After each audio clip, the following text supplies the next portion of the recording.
വിശന്ന് വലഞ്ഞ കുറുക്കൻ നടന്ന് തളർന്ന് എത്തിയത് മുന്തിരിത്തോപ്പിൽ.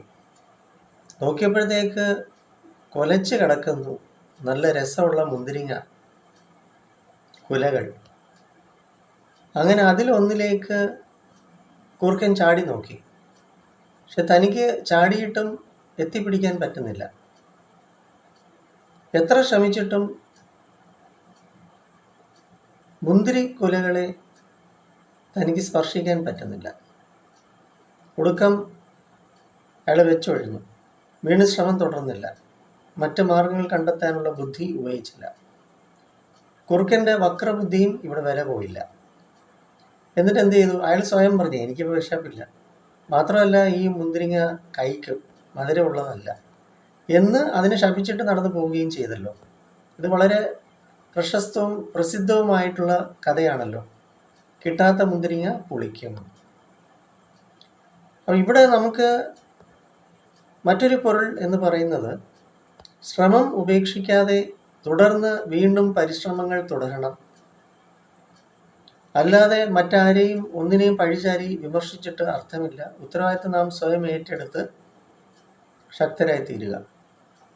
അതാണ് ഈ കഥയിലൂടെ നമുക്ക് മെനഞ്ഞെടുക്കുവാൻ സാധിക്കുന്ന സത്യം.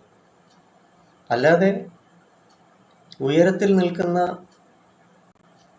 മുന്തിരിങ്ങ കൊല കിട്ടിയില്ല എന്ന സത്യത്തിൽ കുറുക്കൻ ചാടി നോക്കി കിട്ടാതെ വന്നപ്പോൾ മുന്തിരിങ്ങയെ ശപിച്ചിട്ട് പഴിചാരിയിട്ട് അർത്ഥമില്ലല്ലോ.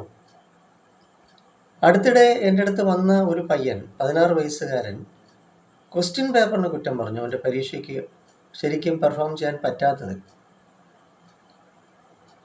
പക്ഷെ അവൻ സ്വയം ഉത്തരവാദിത്തം ഏറ്റെടുത്ത് അവൻ ടെക്സ്റ്റ് ബുക്കൊക്കെ നന്നായിട്ട് വായിക്കുകയും അവൻ പ്രിപ്പയർഡ് ആണെങ്കിൽ ആ സിലബസ്, ആ കരിക്കുലത്തിന് അനുയോജ്യമായിട്ടുള്ള ക്വസ്റ്റ്യൻസ് അല്ലേ വന്നിരിക്കുന്നത്.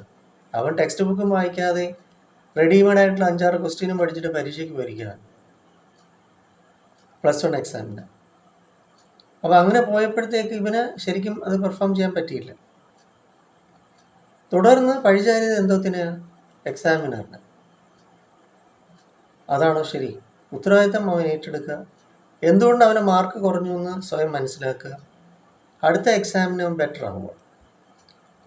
ഉത്തരവാദിത്തം സ്വയം ഏറ്റെടുത്ത് ആ വീഴ്ച എവിടെ ഉണ്ടായി എന്ന് മനസ്സിലാക്കണ്ടേ. അല്ലാതെ ക്വസ്റ്റ്യൻ പേപ്പറിന് കുറ്റം പറഞ്ഞ് അവൻ വികസിക്കുമോ? അവൻ്റെ വളർച്ച ഉണ്ടാകുമോ? ഇല്ല. അപ്പോൾ അതുകൊണ്ട് കുട്ടികളാണെങ്കിലും മുതിർന്നവരാണെങ്കിലും ഉത്തരവാദിത്തം സ്വയം ഏറ്റെടുക്കുക, ശക്തരായി തീരുക. മറ്റുള്ളവരെയോ മറ്റൊന്നിനെയോ പഴിചാരിയിട്ട് അർത്ഥമില്ല.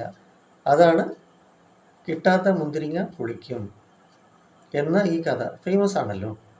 എന്തായാലും വിസ്ഡം ആൻഡ് മെഡിറ്റേഷൻ, അറിവിൻ്റെ മുത്തുകൾ, അതാണ് നമ്മുടെ NP school of thoughts Mukhathala. ഞാൻ കൊല്ലം ആയത്തിൽ മെഡിറ്ററേനിയൻ ഹോസ്പിറ്റൽ സൈക്കോളജിസ്റ്റാണ്. 9605743596. അതിനാൽ എൻ്റെ സേവനം നിങ്ങൾ സ്വീകരിക്കൂ. പഠിക്കുന്നതിനും ഒക്കെ ഏകാഗ്രത, ഓർമ്മശക്തി, താല്പര്യക്കുറവൊക്കെ മാറ്റിയെടുക്കുന്നതിനും അലസതയും ആലസ്യവും അലംഭാവവും അലക്ഷ്യവും ഒക്കെ മാറ്റിയെടുക്കുന്നതിനൊക്കെ ഉപാധികൾ നമുക്കുണ്ട്. ഒരു മരുന്നുമില്ല, സുരക്ഷിതം വരിക. NP സ്കൂൾ ഓഫ് തോട്ട്സ് മുഖത്തലയിലാണ്. ഇവിടെ മെഡിറ്റേഷൻസ് ഉണ്ട്, അറോമ ആൻഡ് മ്യൂസിക് തെറാപ്പി ഉണ്ട്. ഒക്കെ എൻജോയ് ചെയ്യാം. വെൽക്കം.